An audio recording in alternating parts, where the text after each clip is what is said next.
Bonjour mes chers téléspectateurs, nous sommes le 22 mars et aujourd'hui dans mon premier article, je voudrais aborder l'événement, ou plutôt l'histoire, qui m'a été adressée hier dans ma boîte aux lettres électronique par une cinquantaine de personnes.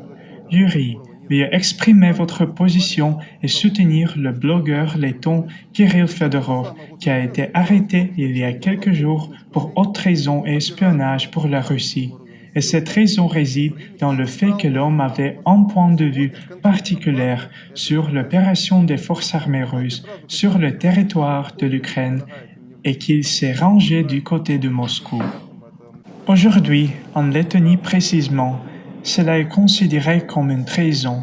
Vous savez, je tiens à vous dire tout de suite que ce que je vous suggérais dans mon message privé, à savoir que des signatures ont été recueillies depuis longtemps pour donner à cette personne la citoyenneté de la Fédération de Russie, qu'il faudrait en parler beaucoup, et ainsi de suite, croyez-moi, cela ne fonctionne pas aujourd'hui. Oui, je comprends que vous êtes habitués à ce que cela fonctionne auparavant, mais aujourd'hui, j'insiste, aujourd'hui, cela ne fonctionne pas et je vais vous expliquer pourquoi. Ce n'est pas un hasard si j'ai souligné le fait qu'après le 24 février, le Rubicon a été franchi, et pas seulement par la Fédération de Russie. En fait, le Rubicon a déjà été franchi par l'Europe également. Personne ne vous garantira les droits et libertés en Europe aujourd'hui. L'Europe suit aujourd'hui le même chemin que l'Ukraine en 2014. Les élites européennes ont déjà décidé d'une confrontation dure avec la Fédération de Russie et la guerre, elle suit toujours les mêmes règles, y compris la guerre de l'information. Rappelez-vous les sortes de personnes qui ont tenté de s'opposer à la guerre en Ukraine au cours des 14e et 15e années. Les sortes les plus tristes, mais aussi les plus révélateurs, est celui de Lesia Buzina, qui a tout simplement été battu et dont personne n'a cherché l'assassinat. Non. Rappelez-vous les sorts des personnes qui ont tenté de s'opposer à la guerre en Ukraine au cours des 14e et 15e années. Les sortes les plus tristes, mais aussi les plus révélateurs, est celui de Lesia Buzina, qui a tout simplement été abattu et dont personne n'a cherché l'assassinat, car ces assassins étaient les autorités ukrainiennes qui ont exécuté ce meurtre politique des mains de certains de leurs propres déchets. En Europe et en Lettonie en particulier, ils ne le font pas encore, mais le nettoyage radical et sévère du champ d'information de l'opposition suivra exactement le même schéma qu'en Ukraine. Il a fallu plus d'un an à l'Ukraine pour sombrer dans son état actuel.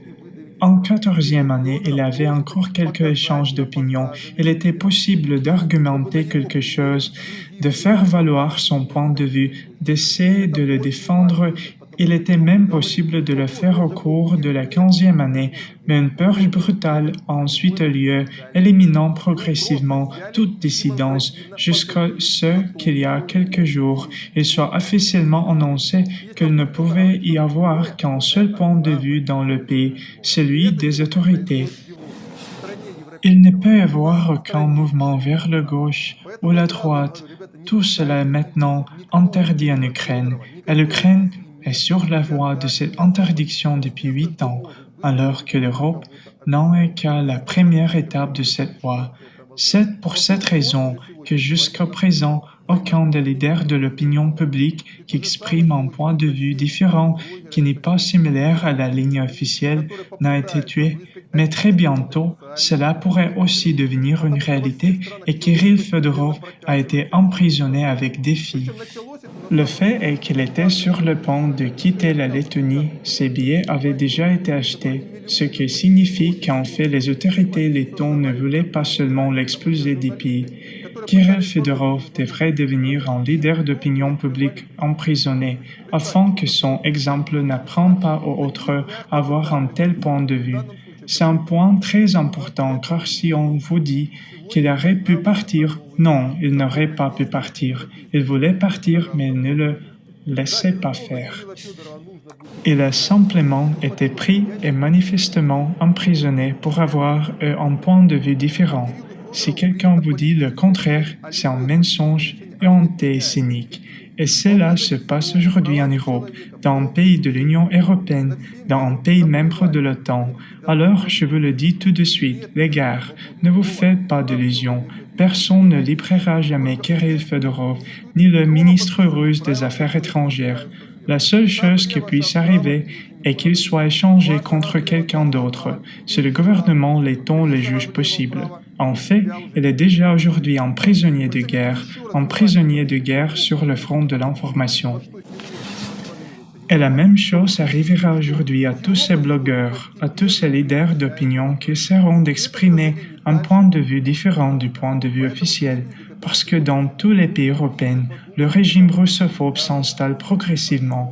Il n'est pas vraiment commencé le 24 février, mais je communique aussi avec des gars qui vivent en Allemagne, ces gens qui ont eu le courage d'aller à l'encontre du courant général. Ils ont créé des problèmes à Prevent. Les journalistes qui ont essayé de combattre la russophobie dans leur pays, par exemple, n'ont tout simplement pas reçu des cartes de crédit à ouvrir.